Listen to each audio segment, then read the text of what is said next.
इस कार्यक्रम के पुण्यार्जक हैं इंजीनियर विजय कुमार जैन, श्रीमती मंजू जैन, निवासी ऋषभ विहार, दिल्ली 92। पुत्र एवं पुत्रवधू डॉक्टर गौरव जैन, श्रीमती कनिका जैन। पौत्री एवं पौत्र कुमारी आद्या जैन, मास्टर आगम जैन। पुत्री एवं दामाद श्री अंकित जैन, श्रीमती प्रिया जैन। दोहित्री एवं दोहित्र कुमारी अश्वी जैन, आश्रय जैन, निवासी निशांत कुंज, पीतमपुरा, दिल्ली।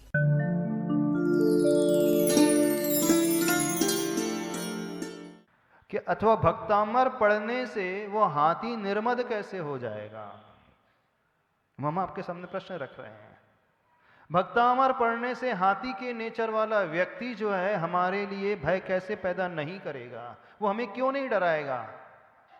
कुछ लॉजिक समझ में आता है कि नहीं? टूट पटंग लॉजिक लिख दिया गया है। आचार्य भगवान कह रहे हैं नहीं, ये श्लोक पढ़ो तो वो भय दूर हो जाएगा, पर कैसे संभव होगा?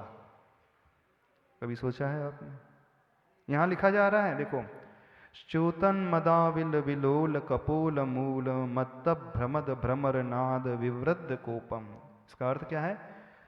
मद च्युतन हो रहा है, यानी मद झर रहा है। किसका मद झर रहा है? उस हाथी का, ऐरावत की भांति है जो मद आविल विलोल कपोल मूल, यानी कपोल जो उसके बड़े बड़े गाल, कपोल अर्थ है गाल है, भाल है, वहां से मद झर रहा है पूरा का पूरा। मत प्रमद, और ऐसा मद झर रहा है, बाकायदा मद होता है, लिक्विड फॉर्म में होता है, जिसमें ऐसी गंध पैदा होती है, उस गंध से आकृष्ट होकर के भ्रमर जो है उस हाथी के चारों ओर मंडराने लगते हैं। यानी कुछ ऐसा एंजाइम्स उसके मद, उस कपोल से निकलता है, उसके आंखों की तरफ से निकलता है, सिर के भाग से निकलता है, कि उसको देख करके, उसकी सुगंधी को लेकर के कई जो भ्रमर हैं, वो भी कैसे मत भ्रमद भ्रमर, यानी जो भ्रमण करने वाले, मंडराने वाले वो भौरे हैं, वो उसके चारों तरफ नाद करने लगते हैं, ध्वनि करने लगते हैं, यानी गुंजायमान होने लगते हैं। जैसे भौरा यदि हमारे कान के पास आ जाए तो कैसी ध्वनि होने लगती है? अलग प्रकार की होती है ना। तो बहुत सारे जो भौरे हैं उस मदोन्मत्त हाथी के चारों तरफ मंडराने लगते हैं। अब व्यक्ति का मद झर रहा है और वो भौरे की ध्वनि उसे और आक्रोशित करने लगी है। उसके माध्यम से विवृद्ध कोपम, यानी जिसका कोप, क्रोध विवृत, बढ़ा हुआ है। किसका? ऐरावताम, ऐरावत, ऐरावत की हाथी की भांति। ऐरावत हाथी नहीं है यहाँ पर, नहीं तो आप ऐरावत हाथी लगा लो। यहाँ लिखा क्या है? ऐरावताभम, यानी ऐरावत हाथी की आभा का आभा वाला, यानी जैसा सौधर्म इंद्र जिस हाथी पर बैठ कर के प्रभु के जन्म कल्याणक महोत्सव को मनाता है, प्रभु को लेकर के सुमेरु पर्वत पर लेकर के जाता है जन्माभिषेक करने के लिए, वो सबसे विशाल हाथी होता है। इतना विशाल, इसकी बाईं सूंड होती है, इससे मद झरते रहता है। ऐसे ही हाथी की, ऐरावत हाथी की भांति यह हाथी जो है मदोन्मत्त है, भौरे गुंजायमान कर रहे हैं, और भौरों की ध्वनि से जिसका कोप क्रोध बढ़ चुका है, उद्धतम आपतंतम, एकदम सामने आकर के खड़ा हो गया हो। दृष्टवा भयम भवति नो भवद आश्रितानाम, लेकिन हाथी को देख कर के भी जिसे भय नहीं लगता है। किसे भय नहीं लगेगा? भवत आश्रितानाम, भवत मतलब आप श्री, हे प्रभु आदिनाथ भगवान, जो आपका आश्रय ले लेता है, ऐसे हाथी को देख कर के भी उसे भय नहीं होता है। भयम नो भवति, भयम नो भवति। सामने कैसा हाथी? इस प्रकार का भयंकर हाथी है, आक्रमण करने के लिए आ ही रहा है। अब हम हाथी को साइड में रख देते हैं। अब ऐसा व्यक्ति आ रहा है, ठीक है, जो एकदम मदोन्मत्त है, अहंकारी है, और इस प्रकार का उसे निमित्त मिल गया है जो उसके क्रोध को और बढ़ा रहा है। गाल फूले हुए हैं, आंखें लाल लाल हैं, ठीक है, और आपके ऊपर वो प्रभाव डालने आ रहा है। लेकिन यहां पर इलाज बताया जा रहे हैं, जो प्रभु आपका आश्रय ले लेगा उसे डर नहीं लगेगा, वो एकदम निर्भय हो जाएगा। अब प्रश्न ये है क्या भगवान की भक्ति से हम निर्भय हो सकते हैं? किस आधार पर कह रहे हैं आचार्य भगवान? आप लोग भक्तामर स्तोत्र कब से पढ़ रहे हो? जितनी महिला वर्ग है उनसे पूछ रहे हैं। 38वां श्लोक कब से पढ़ रहे हो? कितने बार पढ़ते हो दिन में? एक बार पढ़ ही लेते हो जिनका नियम है भक्तामर का। कितने साल हो गए भक्तामर स्तोत्र पढ़ते हुए? कितने वर्ष हो गए भक्तामर पढ़ते पढ़ते? किसी को 6 साल हो गए, किसी को 10 साल हो गए, किसी को 20 साल हो गए। अच्छा, 20 साल पहले जितना डर था, आपका डर कम हो गया अभी? कितने लोगों का भय कम हुआ भक्तामर स्तोत्र पढ़ने से? हाथ खड़े करें, देखे तो सही। किसी एक महिला ने हाथ उठाया बस। पुरुषों में कितने लोगों का भय डर दूर हो गया भक्तामर पढ़ने से? बाकी का नहीं हुआ इसका मतलब ना। तो फिर आचार्य भगवान ने जो लिखा है ठीक नहीं है ना? आचार्य मानतुंग स्वामी जी ने लिखा है गलत है कि सही है? यदि ये सही है तो आपका भय दूर क्यों नहीं हुआ? और यदि भय दूर नहीं हुआ तो फिर इस पे हम क्वेश्चन मार्क लगा दें श्लोक पे। बतलाओ। अब देखना आप लोगों की आपकी कमी हम बताते हैं सबकी। क्यों भय दूर नहीं हुआ? हाँ, क्यों डर दूर नहीं हुआ? और डर दूर होता कैसे है? अब डर दूर जानते हो कैसे होता है? जो भगवान की भक्ति करने लगता है उसका सबसे बड़ा लाभ उसे ये होता है, वो भगवान के गुणों को देख करके दृष्टि अपने कर्मों की ओर लेकर के आता है। वो सबसे ज्यादा विपाक विषय धर्म ध्यान करने वाला हो जाएगा। वो हर समय अपने कर्म के उदय का चिंतन करने वाला हो जाएगा। वो प्रभु को देख करके, प्रभु के उस स्वरूप को देख करके वो अपने भीतर एक ऐसा अप्रोच लाएगा, धन्य प्रभु, जब आपके जीवन में भय के निमित्त उपस्थित हुए, आप कैसे निडर और निर्भय बने रहे। मैं आपकी भक्ति सिर्फ इसलिए कर रहा हूं कि आप जैसी निर्भयता मैं अपने भीतर प्रकट कर पाऊं। जो प्रभु का भक्त हो जाता है वो स्वयं सम्यक दृष्टि हो जाता है। अब समझना कैसे कार्य होता है। जो प्रभु की भक्ति करता है वो जीव मिथ्या दृष्टि हो नहीं सकता। उसकी दृष्टि जो है समीचीन हो जाएगी, सम्यक दृष्टि हो जाएगा, यानी उसके आत्मा पर विश्वास होगा। सम्यक दृष्टि होते ही उसके कर्म पर विश्वास होगा। सम्यक दृष्टि होते ही वो ये भी सोचेगा दूसरा मुझे कुछ कर नहीं सकता। प्रभु किस बल पर निर्भय रहते हैं? जब वो साधना करते हैं, भगवान तपस्या करते हैं, क्यों उनके भीतर निर्भयता का भाव रहता है? अथवा कहा जाता है सम्यक दृष्टि सप्त भय विप्प मुक्का सम्मा दृष्टि। सातों ही प्रकार के भयों से वो मुक्त हो जाता है सम्यक दृष्टि। यानी जिसकी आस्था, जिसकी श्रद्धा एकदम गहरी होती है वो सम्यक दृष्टि होता है। वो भयों से ऊपर उठा हुआ है। थोड़ा सा डिस्टर्बेंस हो रहा है बच्चों को? थोड़ा सा, हाँ, बच्चे को अभी सुन नहीं रहे, बच्चे लोग हो रहा है? सुन रहे हैं? तो सच्चा भक्त जो होता है, यानी भक्ति करने वाला व्यक्ति जो है, अपने आप उस सम्यक दृष्टि की भावना को अपने भीतर पैदा कर लेता है। वो निमित्ताधीन दृष्टि नहीं रखता, वो दूसरों को नहीं देखता है, वो अपने कर्मों को देखने लगता है।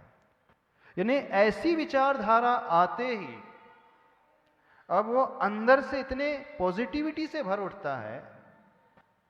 मान लीजिए एक भयंकर शत्रु आपके सामने खड़ा है और आप निडरता से आंखें खोल करके खड़े रहना, आधी हवा उसकी वैसे निकल जाती है। एक बहुत भारी भरकम एक सामने दुबला पतला है, लेकिन वो एकदम कॉन्फिडेंट है, आत्मविश्वास से जो भरा हुआ है। उसके आत्मविश्वास को देख करके बड़े से बड़े पहलवान भी थोड़ा सा नीचे आ जाता है। जो ये सोच करके आया था ये तो मेरे बाएं हाथ का खेल है, चुटकी बजाने का खेल है, लेकिन जब उसकी आत्मविश्वास से भरी हुई आंखों को देखता है ना, उसकी आंखों को देख करके उसका स्वयं का डिगने लगता है। यानी भक्ति करने वाला व्यक्ति जो है, अब कर्म के हिसाब से नहीं कह रहे हैं, जो प्रभु की भक्ति करने वाला जो व्यक्ति होता है वो दृढ़ आत्मविश्वास से भर उठता है। और जैसे ही हम आत्मविश्वास से भर उठेंगे तो हम उस परिस्थिति को सही ढंग से देखने लगेंगे, हमारा मन बहुत मजबूत हो उठेगा और हमारे शरीर के कुछ ऐसे ग्लैंड्स होते हैं, उससे ऐसा एंजाइम्स निकलता है, उसका सीक्रेशन होता है, वो एंजाइम्स हमें उस परिस्थिति का सामना करने के लिए अंदर से तैयार कर देता है। और तैयार करके हम परिस्थिति कठोर से कठोर, भयानक से भयानक भी क्यों ना हो, हम उस पर हावी होने के लिए तैयार हो जाते हैं। और हमारी इस परिस्थिति को देख करके, इस नेचर को देख करके सामने वाला शत्रु पहले डाउन हो जाएगा। भगवान भले ही कुछ नहीं कर रहे हैं, यहाँ पर देखना, करने वाले हम स्वयं ही हैं, करने वाला हमारा स्वयं का आत्मविश्वास है, करने वाली हमारी स्वयं की सोच है। लेकिन वो भक्ति हमारी उस सोच को बढ़ाने में बहुत बड़ा सहयोग प्रदान करती है, संबल देती है, हमारे लिए भीतर से एक तरीका सुझाती है, नहीं मैं प्रभु का भक्त हूं, मुझे कुछ नहीं होगा, कोई मेरा कुछ कर नहीं सकता। ये बात आते ही सामने वाला व्यक्ति आधा पराजित वैसे ही हो जाता है। एक कहावत आती है, if you are confident enough, half the battle is already won. यदि आप किसी युद्ध में लड़ने जा रहे हैं और आप आत्मविश्वास से भरे हुए हैं, तो समझना आधा युद्ध तो आप लड़ने के पहले ही जीत लेते हो। जिंदगी में भी बिल्कुल ऐसा ही होता है। हमारी जिंदगी भी एक रण क्षेत्र की भांति है, युद्ध क्षेत्र की भांति है। अब हमारे शत्रु जो हैं वे लोग हैं जो इस प्रकार की विचारधारा को लेकर के चलते हैं।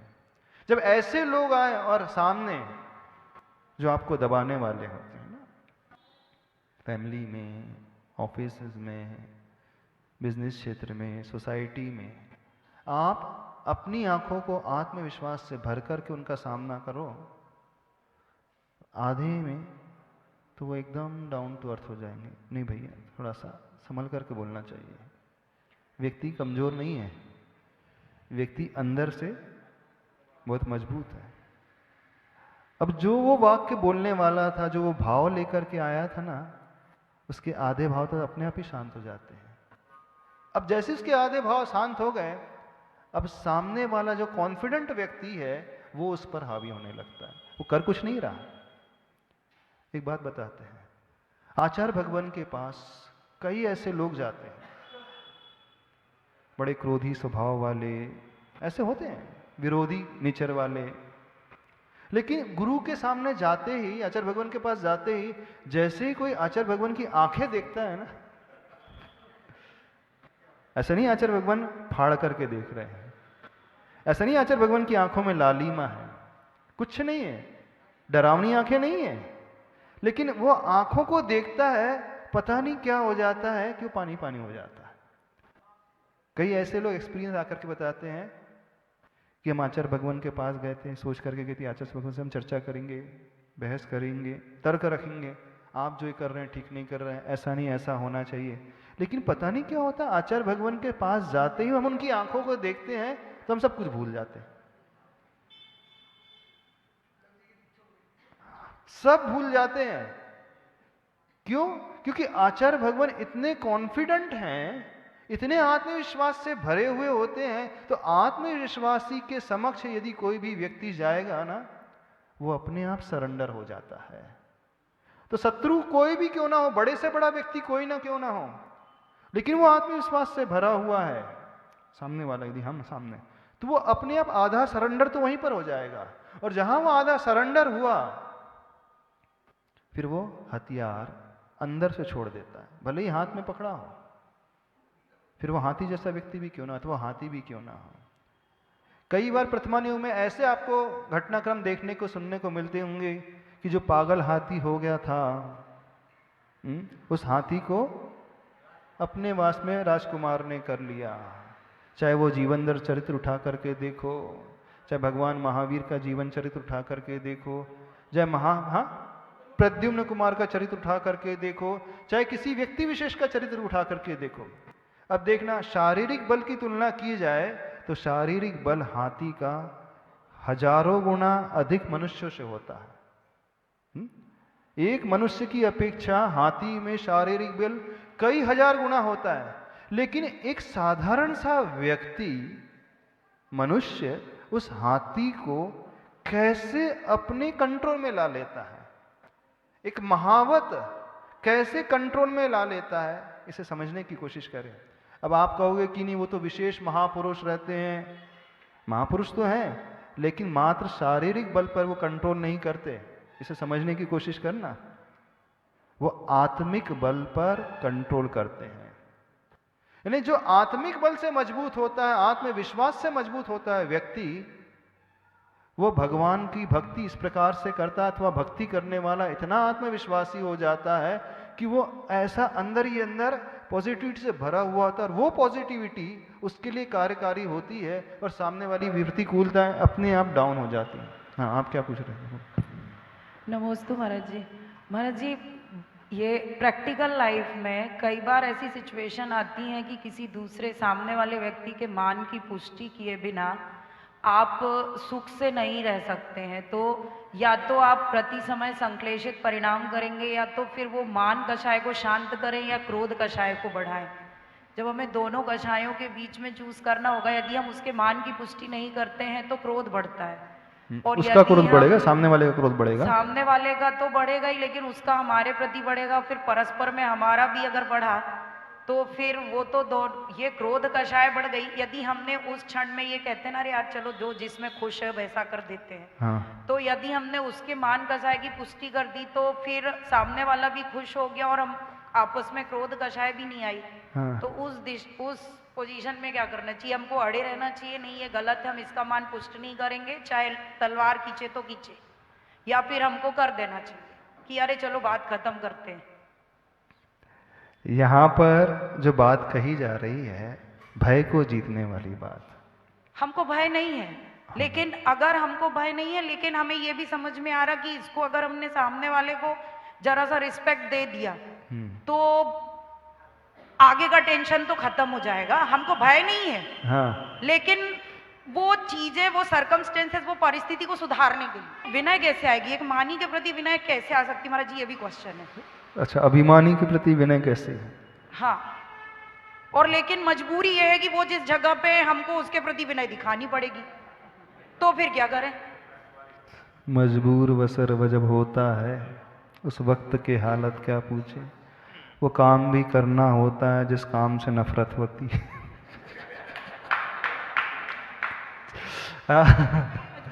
ये मजबूरी खत्म कैसे हो कि हम मान को पुष्ट करते जाएं, कि चीजों को, अन्य चीजों को सुधारते जाएं, कि क्रोध को कम करते जाएं, जो या माया भी ना हो पाए। जो अब जिस सिचुएशन की आप बात कर रहे हैं, उस सिचुएशन के बेनिफिशियरी बहुत सारे होते हैं। यदि बेनिफिशियरी बहुत सारे हो रहे हैं, हमारे थोड़े से झुकने से लाभ कई लोगों को मिल रहा है, परिस्थिति में सामंजस्य बैठने से, तो ऐसी सिचुएशन में थोड़ा झुक जाना अच्छा माना जाता है। लेकिन जब बात नीति और न्याय के अगेंस्ट जाकर के हो रही है, अगेंस्ट प्रिंसिपल होने लगे, उस समय नहीं होना चाहिए। वो परिस्थिति के अनुसार उसको निर्णय करना पड़ेगा, कैसा निर्णय, क्या करना है, कितना करना है, उस प्रकार से समझने की कोशिश करें। लेकिन यहाँ प्रसंग जो चल रहा है भय को जीतने का, और वह भय व्यक्ति प्रभु की भक्ति के आश्रय से जीतता है, प्रभु का आश्रय लेकर के जीतता है। अब वो किस प्रकार से संभव हो पाता है, तो हम उस वैज्ञानिक तथ्य को समझने की कोशिश कर रहे हैं, उस मनोविज्ञान को समझने की कोशिश कर रहे हैं। तो जो व्यक्ति सच्चे हृदय से भगवान की भक्ति पढ़ने लगे, करने लगे, सच्चे मन से स्तोत्र पढ़ने लगे, तो वो अपने आप ही अपने विल पावर को इतना मजबूत बना लेता है। भगवान कुछ नहीं कर रहे, इस बात को देखना, समझने की कोशिश करना। यदि आप समझो कि आदिनाथ भगवान किसी व्यक्ति विशेष को भेज देते होंगे वहां पर, जाओ मैंने तुम्हें सौदर इंद्र को दिया, अथवा किसी इंद्र को ऑर्डर कर दिया, जाओ उसका अफसर दूर करके आओ, उस पर हाथी अटैक कर रहा है, उस पर वो व्यक्ति अटैक कर रहा है, तो उसका अफसर दूर करके आ जाओ, हाथी को निपटा दो। ऐसा कुछ नहीं होता वहां पे। एक तथ्य यदि हमें अपना समझ लें। लेकिन होता क्या है, हम स्वयं ही इतने पावरफुल बन जाते हैं भक्ति करने वाला व्यक्ति, कि हमारी उस शक्ति को देख करके, शारीरिक शक्ति नहीं, आत्मविश्वास वाली शक्ति को देख करके सामने वाला व्यक्तित्व अपने आप सरेंडर कर जाता है।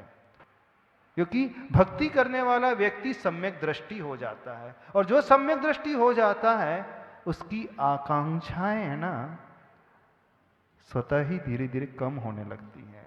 आकांक्षाएं कम हो गई, एक्सपेक्टेशन कम हो गई, राग कम होने लगा, अपेक्षाएं कम होने लगेगी, और जो अपेक्षाएं राग को कम करने लगेगा वो स्वतः ही अभय की ओर चला जाता है।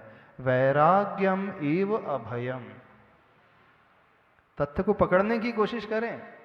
सामान्य से तो यही पढ़ने में आएगा, आप लोगों ने यही सुना होगा अथवा आप लोगों से यही कहा गया होगा कि जब जब हम भक्तामृत स्तोत्र पढ़ेंगे तो फलाना कोई व्यक्ति आ जाएगा, उस हाथी को भगा देगा। कोई शक्ति आ जाएगी जो हाथी को कंट्रोल में कर लेगी। अभी हम उस तथ्य को लेना नहीं चाह रहे। शक्ति आती है कि नहीं आती, कोई देवता आता है कि नहीं रक्षा करने, अभी अपन उसको पकड़े ही ना। ये तो बहुत पुण्यशाली व्यक्ति होता है, उसके लिए सामग्री आ जाती है। लेकिन हमारे अंदर में क्या घटित होता है, हम उस तथ्य को पकड़ करके चलने की कोशिश करें। तो प्रभु की भक्ति इस प्रकार से की जाए कि वो हमें हर रूप से मजबूत बना दे। मानसिक रूप से भी मजबूत बना देती है, वो वाचनिक रूप से भी मजबूत बना देती है, और शारीरिक रूप से भी मजबूत बना देती है। उस व्यक्ति का आत्मविश्वास बढ़ चढ़ करके बोलने लगता है, वो स्वतः ही निर्भय होने लगता है, वो कर्म सिद्धांत पर विश्वास करने लगता है, क्योंकि मेरे कर्म में जो लिखा होगा उसे कोई टाल नहीं सकता। जब ऐसा व्यक्ति सोच लेता है तो सामने बड़ा सा बड़ा खतरनाक से खतरनाक शत्रु भी आकर के खड़ा हो जाए तो इतना कॉन्फिडेंटली खड़ा रहता है कि हमारे कॉन्फिडेंस को देख करके वो पहले घबरा जाता है। तो करने वाले हम स्वयं होते हैं, पाने वाले हम स्वयं होते हैं। प्रभु इस भक्ति में निमित्त बनते हैं। अब वो किस प्रकार से निमित्त बनते हैं? जब हम भक्ति करते हैं तो उस वाइब्रेशन को हम पाने लगते हैं। अभी हम कर्म को नहीं ले रहे हैं, पुण्य वर्गणा को तो छोड़ दो, वो अभी है, पुण्य वर्गणा तो आती है, लेकिन उस पॉजिटिव वाइब्रेशन से हम भरने लगते हैं, और वो पॉजिटिव वाइब्स हमारे लिए कार्यकारी होती हैं। यानी भक्ति करने वाला व्यक्ति अंदर से बहुत मजबूत बन जाता है। इस बात को समझ करके चलना, वो कायर नहीं होता है। आप लोगों ने अपने आप को भी कायर बना करके रखा है। आप लोग याचना करने पे तुले हुए रहते हैं, प्रभु मेरी रक्षा करो, प्रभु मुझे बचा लो, प्रभु मेरे साथ ये कर दो, भगवान मुझे ये कर दो। नहीं, वो स्वयं का आत्मविश्वास इतना मजबूत करता है। अब आप कहोगे महाराज इसमें कुछ तो लिखा तो है नहीं, ऐसा कुछ लिखा है क्या? इसमें क्या लिखा है भाई? देखो, हे प्रभु भवदाश्रितानाम, इसका अर्थ भी देख ले। भवदाश्रितानाम, भवत यानी आपका, आश्रयतानाम मतलब आश्रय लेने वाला। क्या है वो? क्या कर लेता है? भयम नो भवति, उसे भय नहीं होता है। मेन पॉइंट जो है ये है, पूरे श्लोक का सार जो है ना ये वाला है। यहां पर कहीं नहीं कहा कोई देवता आकर के रक्षा कर रहा है। सुनो ध्यान से, मूल पॉइंट को पकड़ना सीखो आप सभी लोग। भवदाश्रितानाम भयम नो भवति, यानी प्रभु जो आपका आश्रय लेता है उसे भय नहीं होता है। यहां नहीं कहा कि भगवान भय के वातावरण को दूर कर रहे हैं। यहां क्या कहा जा रहा है? भगवान की भक्ति करने वाला स्वयं निर्भय बन जाता है। भगवान की का आश्रय, भगवान की भक्ति का आश्रय लेने वाला स्वयं मजबूत बन जाता है। इससे ये भाव निकालने की कोशिश करना। आप कौन से भाव निकालते हैं हमें नहीं पता। हाँ, आप सब चमत्कार को देखने की कोशिश करते सभी लोग। कोई ऊपरी शक्ति आएगी, कोई बाहरी शक्ति आएगी, वो हमारे लिए इतना कुछ करके दे देगी। लेकिन इसे क्यों नहीं पढ़ते? भवदाश्रितानाम भयम नो भवति। जब जब आप प्रभु की भक्ति का आश्रय ले रहे हो तो थोड़े अपने भय को भी चेक करने की कोशिश किया करो, हम कितना अपने भय को जीत पा रहे हैं। क्योंकि जो भगवान का भक्त होता है वो सच्ची सम्यक दृष्टि को रखने वाली दृष्टि को रखता है, और जिसकी दृष्टि समीचीन हो जाती है उसकी अपेक्षाएं कम होने लगती हैं। जिसकी अपेक्षाएं, राग का भाव कम होने लगा, वो अपने आप अभय की ओर चलने लगता है। ये प्रोसेस इस प्रकार से घटाना सीखो उसे। लेकिन यह प्रोसेस कोई अपनाता नहीं। पुरुष वर्ग, आप लोग मन अपनाते हो? यदि हम सही मायने में कहें ना, सही तरीके से भावों को पकड़ने की लोग कोशिश ही नहीं करते भक्तामर पढ़ करके। अभी तक कोशिश ही नहीं की गई है। सबको चमत्कार की ओर लेकर के जाने की कोशिश की जा रही है। हाँ, आप पढ़ लो तो चमत्कार घटित हो जाएगा, लेकिन हम वो समझाने की कोशिश करें चमत्कार घटित कैसे होता है वो समझो। क्या हम उससे पकड़ने की कोशिश, चमत्कार घटित कैसे होता है? चमत्कार कोई दूसरा नहीं करता है हमारे साथ, चमत्कार हम स्वयं करते हैं। इसे समझें। भक्त बहुत मजबूत होता है, बहुत पावरफुल होता है, निडर होता है, घबराने वाला नहीं होता है। वो आत्मविश्वास से भरा हुआ होता है। जब हम आत्मविश्वास से भर जाएंगे, बाहर प्रतिकूलताएं कितनी भी क्यों ना हो, कठिन से कठिन परिस्थिति भी क्यों ना, वो सामने वाला व्यक्ति अहंकारी से अहंकारी भी क्यों ना हो, हमारे आत्मविश्वास को देख करके वो हथियार अपने आप डाल देगा, सरेंडर हो जाएगा। आचार्य भगवान की सक्सेस का राज जानते हो क्या है? सफलता का राज क्या है? एकमात्र उनका आत्मविश्वास, एकमात्र उनका विल पावर। और यह आत्मविश्वास आचार्य भगवान ने प्रभु की भक्ति से ही पाया है। जब भक्ति करते हैं, इतना डूब करके करते हैं, तो वो अंतरंग में परिणति अपने आप घटित होने लगती है। हम इसे पकड़ना सीखें, लेकिन इसे कोई नहीं पकड़ता। बड़ा दुख होता है, इस ओर दृष्टिपात कोई करता ही नहीं। फिर यदि हम कर्म सिद्धांत से समझने की कोशिश करेंगे तो पुण्य अपने आप आएगा। जब हम प्रभु की भक्ति करेंगे तो भक्ति हमें क्या क्या दे देती है? उस समय नियम से सातावेदनी कर्म का आसरा होगा। भूत वृत्ति अनुकंपादान जो सूत्र है ना सातावेदनी वाला, क्षमा, शांति आदि जो है, योग आदि की जो क्रियाएं हैं, ये प्रभु भक्ति की जो 6 आवश्यक की क्रियाएं हैं, समर्पित होने की क्रियाएं हैं, व्यक्ति के लिए सातावेदनी कर्म का आश्रय कराने वाली होती हैं। जब सातावेदनी कर्म का आश्रय होगा तो सामग्री भी अपने आप अनुकूल होते चले जाएंगे। जो अंतराय डाल रहा था वो अंतराय भी दूर होता चला जाएगा। यदि कर्म के हिसाब से देखें, उस परिप्रेक्ष्य से देखें तो इस प्रकार से वो घटित होगा। लेकिन हम शारीरिक परिप्रेक्ष्य से और मानसिक परिप्रेक्ष्य से देखें तो इस प्रकार से घटित होगा। तो इसे इस प्रकार से घटित करना सीखें तो भक्ति करने वाला भक्त राग से ऊपर उठता चला जाता है, या यूं कहें वैराग्य से बढ़ता चला जाता है, अथवा राग उसका कम होता चला जाता है। और जितना राग कम होगा तो वैराग्य में वा भयम, वो अभय की ओर चलता चला जाएगा। तो जब जब आपको ऐसे लोगों का सामना करना पड़े ना, तो यह श्लोक यानी भक्ति इस ढंग से करें, अप्रोच इस प्रकार का लाना सीखें। ला पाओगे?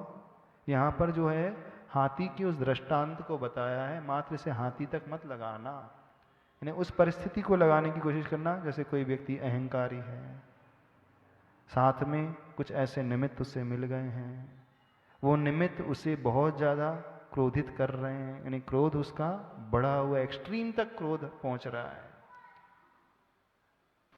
हाथी को तो एग्जाम्पल में रखना, उस परिस्थिति को इससे विजुलाइज करना। नहीं, सामने ऐसे लोग मिल जाते हैं आपको जो आपके वश में नहीं है, हमेशा आपको दबाते रहते हैं।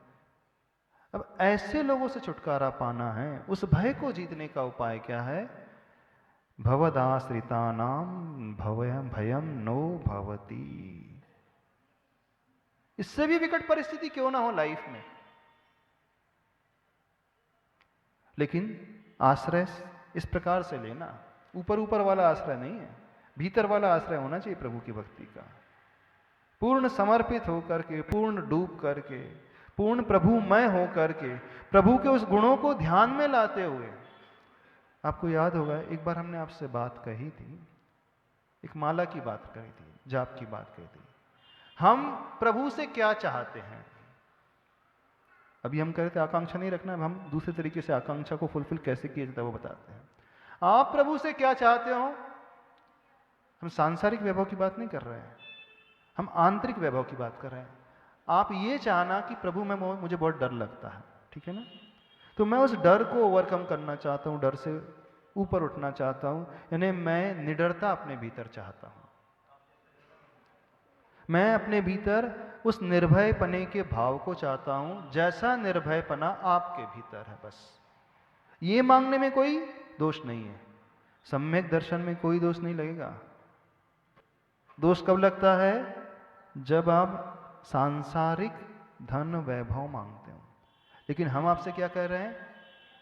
प्रभु मेरे भीतर भय बहुत पैदा होता है, थोड़ी थोड़ी बातों में, छोटे छोटे घटनाक्रम को लेकर, छोटी छोटी परिस्थितियों को लेकर के मैं बहुत भयभीत हो जाता हूं। लेकिन मैं आपकी स्तुति किस हेतु कर रहा हूं? आपके भीतर जो निर्भयता का गुण है, बस मुझे तो वो चाहिए। तो दृष्टि में वो निर्भय का भाव, फिर भक्ति करो, देखना धीरे धीरे आपके भीतर वो विकास स्वतः होता चला जाएगा।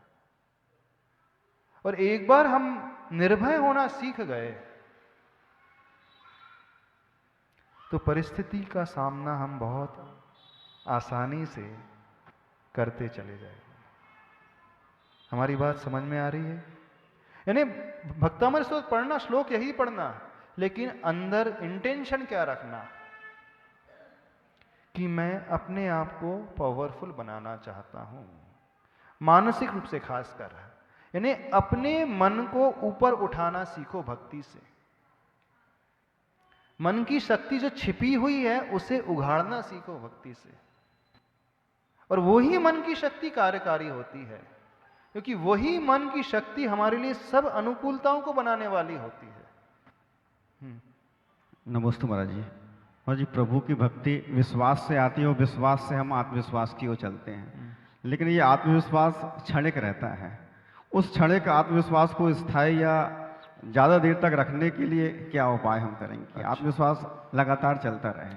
कुछ व्यक्ति होते हैं जो डायरेक्ट 50 लाख की एफडी नहीं कर पाते, 20 लाख की एफडी नहीं कर पाते, है ना, क्योंकि उनकी इनकम ही इतनी नहीं होती है।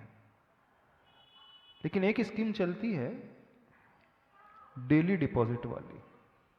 क्या होती है? डेली कलेक्शन वाले आते हैं, 100 रुपए रोज ले जाते हैं, 500 रुपए रोज लेते हैं, 1000 रुपए रोज, यानी वो अपने बिजनेस से इतना तो निकाल लें कि 500 रुपए डेली मैनेज कर सकते हैं। होते हैं ना कुछ लोग कि 500 रुपए हम सेविंग कर सके डेली। अब उसके चाहिए तो 50 लाख चाहिए, लेकिन इतनी हिम्मत नहीं है, इतनी कैपेसिटी नहीं कि एक साथ कर ले, तो वो करता है डेली डिपॉजिट करता चला जाता है। अब जब डेली डिपॉजिट करता चला जाएगा तो एक समय कुछ वर्षों में इतना आ जाएगा कि वो नियर अबाउट वहां तक पहुंच जाएगा। अब आपने कहा विश्वास जो है थोड़ी देर के लिए तो पैदा होता है, फिर वो चला जाता है, स्थायी नहीं रहता है, थोड़ी देर बाद वो घट जाता है। सबके साथ होता है ऐसा, स्थायी नहीं रहता ना। जो हमारे पास थोड़ी देर के लिए पैदा हो रहा है, यदि हम धीरे धीरे उसे जमा करते चले जाएं तो क्या होगा? वह मात्रा को और क्वालिटी को, दोनों को बढ़ाता चला जाएगा। धीरे धीरे हम जब कोई अभ्यास करना शुरू करते हैं तो एक समय वो आता है कि हम अपने आप मजबूत बनते चले जाते हैं। पहलवान शारीरिक रूप से व्यक्ति एक दिन में नहीं बनता, वो डेली वर्जिश करता है, डेली व्यायाम करता है, डेली मेहनत करता है, डेली पसीना बहाता है, तब कहीं जाकर के वो वहां पर पहुंचता है। प्रैक्टिस मेक्स मैन परफेक्ट, यानी अभ्यास व्यक्ति को धीरे धीरे परफेक्शन की ओर लेकर के आता है। तो ऐसे ही आत्मविश्वास के साथ भी है। जब हम इस भाव से प्रतिदिन प्रभु की भक्ति करेंगे तो एक विश्वास थोड़ा थोड़ा हमारे भीतर पैदा होगा और धीरे धीरे उसका अनुभव आप स्वयं करोगे कि नहीं, एक स्टेज वो आ गई है कि हम बहुत कॉन्फिडेंट हो चुके हैं। यानी जो हमने थोड़ा थोड़ा पाया उस थोड़े थोड़े को हम सहेजना सीखें, समेटना सीखें, रखना सीखें, तो धीरे धीरे करके हम वहां तक अवश्य पहुंच जाएंगे। ये व्यर्थ नहीं जाएगा, लेकिन होगा तब जब हम उस ओर दृष्टि लाएंगे, रोक के रखेंगे। आप भले ही कमा रहे हो रोज, लेकिन उसमें से सेविंग 500 अथवा 1000 रुपीज डेली नहीं कर पा रहे हो, तो फिर आप at the end of year देखोगे कुछ बचा ही नहीं। लेकिन जब 500 और 1000 रुपीज रोज निकालते जाएंगे तो आपको कुछ भार भी नहीं पड़ता है और साल के अंत में वो एक अच्छा अमाउंट हो जाता है। पता ही नहीं चलता कि आपने अलग किया अपने बिजनेस से, अपनी सेविंग से अथवा अपने इनकम से। समझ में नहीं आता है ना, ज़्यादा इफेक्ट नहीं डालता आपके बिजनेस में। घर में भी ऐसे होता है, घर की सेविंग में भी ज़्यादा यदि इस प्रकार की होती है तो खर्चों में वो ज़्यादा इफेक्ट नहीं डालता, लेकिन धीरे धीरे वो एक अमाउंट बहुत बड़ा अमाउंट बन जाता है। तो इस विचार के साथ प्रभु की स्तुति करना कि मुझे अपने भीतर वो निर्भयता का गुण लाना है। उस हाथी के भय से नहीं, हाथी जैसी प्रवृत्ति वाले लोगों के भय को जीतना है, और वह जीत मेरे स्वयं के ऊपर आधारित रहेगी, मेरे आत्मविश्वास को जो बढ़ाने वाला साबित होगी।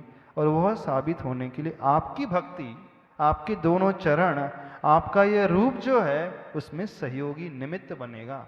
तो प्रभु को इस रूप से देखना सीखे और उनके इस गुण को देख करके भक्ति करना सीखे, श्लोक को पढ़ना सीखे। चमत्कार देखना अवश्य बढ़ता है, चमत्कार प्रकट होता है, और ये चमत्कार कोई बाहर से नहीं होगा, चमत्कार स्वयं भीतर से ही होगा। और जो सम्यक दृष्टि होता है वो इस प्रकार से कार्य करने वाला होता है। बात समझ में आ रही है? नहीं समझ में आ रही? इस एंगल से भी कभी कभी भगवान को देखा करो। बहुत सारे एंगल हैं प्रभु को देखने के, बहुत सारे एंगल है भक्ति करने के, बहुत सारे एंगल है पूजा करने के, बहुत सारे एंगल है पढ़ने के। लेकिन कई बार हम जो मुख्य चीज होना चाहिए उस ओर दृष्टि ही नहीं ले करके आते हैं। समय आपका हो रहा है, इतना ही रखें। हो जाएगा ना? नहीं होगा? बिल्कुल। अब हम भी कह रहे हैं कि भक्तांबर पढ़ो से चमत्कार होते हैं, लेकिन चमत्कार का तरीका इस प्रोसेस से होकर के गुजरता है। तो बोली देवादिदेव श्री आदिनाथ भगवान की।